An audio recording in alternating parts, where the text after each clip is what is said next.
Hello guys, তোমরা কেমন আছো? আশা করি অনেক ভালো আছো। আজকে মামার বাড়িতে যাচ্ছি, গঙ্গা পুজো হবে, এখানে যাব। তো গঙ্গা পুজো হয়েছিল বৃহস্পতিবারে, আজকে হলো তোমার শুক্রবার। আমার একদিন লেট হয়ে গেছে ভিডিওটা ছাড়তে। তো দেখো, চলে এলাম বাড়িতে, এসে দেখি পুজো শুরু হয়ে গেল। তো ভাই কাজ করছে।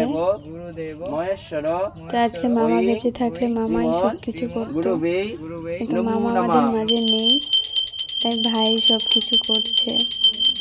দেখো আরতি হচ্ছে।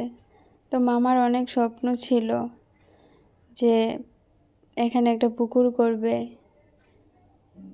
যাই হোক, মামা দেখে যেতে পারেনি, তো মামার ইচ্ছেটা এখন পূর্ণ হলো। যদি মামা, তাতেই মামা খুশি হবে যে না, তারপরও তো হয়েছে। দেখে সেখানেই তুমি আশীর্বাদ করো তোমার সন্তানদেরকে, যেন ওরা ভালো থাকে, সুস্থ থাকে। তো এখানে ভাই রাজভোগ দিয়ে দিল গঙ্গাকে।